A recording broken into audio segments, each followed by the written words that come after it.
Jujutsu Kaisen season 1 is over. तो अब आगे क्या? इसके बाद हमें सीजन 2 में क्या दिखाया जाएगा?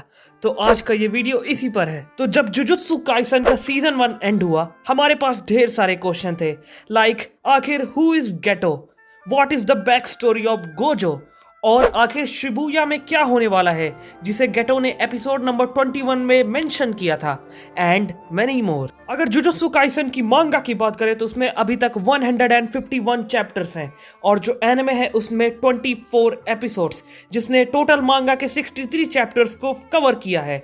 और अगर एनिमे के लेटेस्ट आर्क की बात करें तो वो था डेथ पेंटिंग आर्क, और मांगा में उसके बाद टोटल 4 आर्क और हैं जो कि है Gojo past arc, Shibuya incident arc, इतादोरी extermination arc और कलिंग गेम आर्क।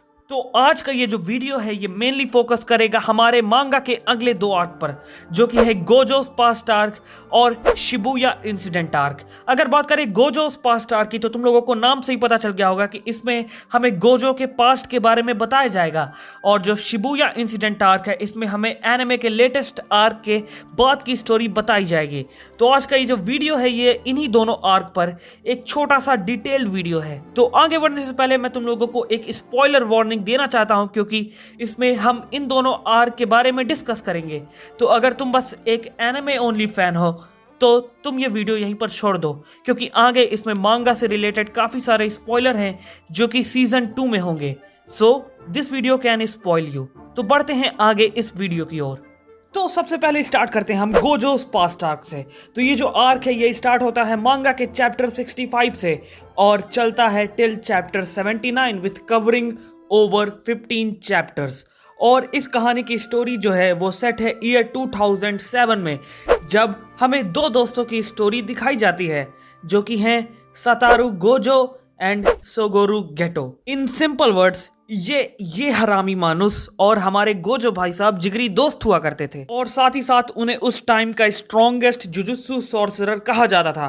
तो अब क्या होता है कि जुजुत्सु एसोसिएशन के द्वारा उन्हें एक टास्क दिया जाता है कि उन्हें मास्टर टेंजन के लिए स्टार प्लाज्मा वेसल को ऑब्टेन करना है। तो अब बात करते हैं कि आखिर मास्टर टेंजन कौन है। तो जो मास्टर टेंजन है वो एक ऐसे जुजुत्सु सॉर्सरर है जिनके पास एबिलिटी है इमोर्टैलिटी की।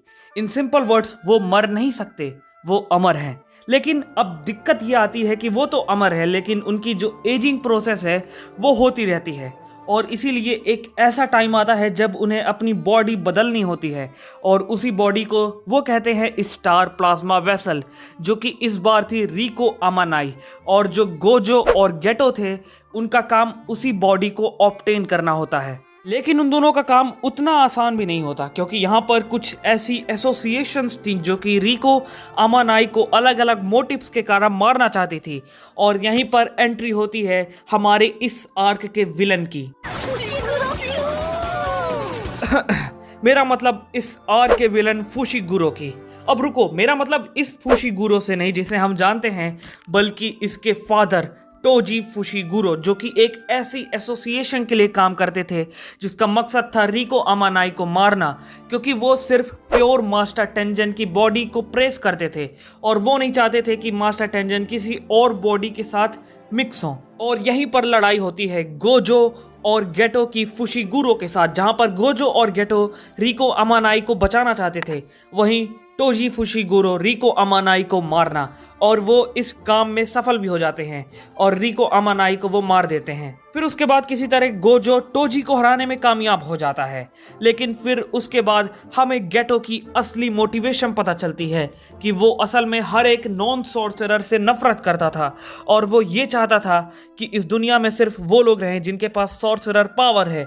और इसी कारण से एक दिन उसने बिल्डिंग में 100 से ज़्यादा नॉन सॉर्सरर यानी कि 100 से ज़्यादा नॉर्मल ह्यूमंस की जान ली और उनका मैसेकर किया, जिसके बाद गोजो और गेटो के बीच में लड़ाई होती है जहां पर गेटो मारा जाता है, ऐसा गोजो को लगता था। और फिर इसके बाद स्टार्ट होता है हमारा शिबुया इंसिडेंट आर्क। तुम सभी में से ज्यादातर की तरह मेरा भी ओपिनियन यही है कि Shibuya incident arc is pretty much the best arc in the entire jujutsu Kaisen series.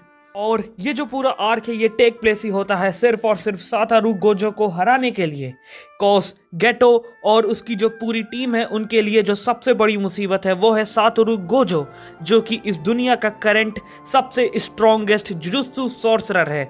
और वो इतना स्ट्रॉन्ग है कि वो खुद क्लेम करता है कि he can defeat the curse lord Sukuna. और उसे हराने का जो सबसे बेस्ट तरीका है वो है सातोरू गोजो को हजारों सालों के लिए सील कर देना। और इसी कारण से टेक प्लेस होता है शिबुया इंसिडेंट आर्क। एक और बात जो शिबुया इंसिडेंट आर्क को अपने पूरे शो का बेस्ट आर्क बनाता है वो ये है कि अपने पिछले आर्क्स के मुकाबले Shibuya incident arc is different. ये आर्क बहुत ज़्यादा डार्क है, गोरी है and it's filled with blood. तो सबसे पहले इस आर्क में हमें जुजुत्सु एसोसिएशन से जुड़ा एक ट्रेटर दिखाया जाता है which was none other than Mechamaru. लेकिन फिर उसके बाद उसकी माहितो के साथ लड़ाई होती है which results in the death of Mechamaru. फिर उसके बाद गेटो और उसकी पूरी टीम का जो प्लान है वो चालू हो जाता है शिबुया में, जहां पर हमारे सभी हीरोज को वहां पर बुलाया जाता है और उनकी लड़ाई अलग अलग जगह चल रही होती है। और जो गोजो है उसकी लड़ाई होती है हानामी और जोगो के साथ, और वो उस लड़ाई में डोमिनेट भी कर रहा होता है और उस लड़ाई को जीत भी रहा होता है। पर तभी वहां पर आ जाता है गेटो, जिसे देखकर जो गोजो है वो बहुत ज़्यादा शॉक्ड हो जाता है, क्योंकि उसे लगता था कि 1 साल पहले उसने अपने हाथों से ही गेटो की जान ली है। बट फिर हमें एक और सरप्राइज दिखाया जाता है कि जो ओरिजिनल गेटो है उसकी डेथ हो चुकी है और उसकी बॉडी पर कोई और एंटिटी कंट्रोल कर रही है और उसके पास गेटो की सारी पावर है। और इसी कारण से वो लोग गोजो को सील करने में कामयाब हो जाते हैं और यहाँ पर जीत होती है विलन्स की। लेकिन ये लड़ाई यहीं पर ख़त्म नहीं होती। फिर इसके बाद अलग अलग जगह लड़ाई चल रही होती है, जहाँ पर माहितो की लड़ाई होती है सबसे पहले नानामी के साथ और फिर उसके बाद टोडो और इतादोरी के साथ। And by the time Shibuya incident arc की एंडिंग आती है एवरीथिंग वॉज मेस्ड अप, क्योंकि इस आर्क में सबसे स्ट्रॉन्गेस्ट जुजुत्सु सॉर्सरर की डिफीट होती है और Gojo is now sealed for over 1000 years. और इस आर्क में हमारे स्टोरी के विलन्स की जीत होती है। और इतना ही नहीं, साथ ही साथ इस आर्क में काफ़ी सारे कैरेक्टर्स की डेथ होती है and every second character is now dead और इज हेविली इंजर्ड। अगर बात करें डेथ्स की तो इसमें ढेर सारे लोगों की डेथ हुई है, इंक्लूडिंग जुजुत्सु काइसन के one of the most popular character की, जो कि है नानामी। और उसके बाद लिस्ट में आते हैं जोगो, हानामी और मेकामारू जैसे कैरेक्टर। और साथ ही साथ इस आर्क में काफ़ी सारे कैरेक्टर्स हेविली इंजर्ड हैं। फॉर एग्जाम्पल जो इनोमाकी है उसने अपनी पूरी एक आर्म खो दी, और जो फुशिगुरो है he is also heavily injured. और बात करें नोबारा की तो उसका हमें यह भी नहीं पता कि शी इज़ डेड और शी इज़ अलाइव। और इस आर्क में सूकना भी पीछे नहीं था, उसने इस आर्क में काफ़ी ज़्यादा बवाल मचाया और काफ़ी सारे लोगों की जान ली, जिनमें से ज़्यादातर लोग नॉर्मल पीपल भी थे, जिसके कारण जो जुजुत्सु एसोसिएशन है उसने ये ऑर्डर दे दिया कि इतादोरी को मार दिया जाए।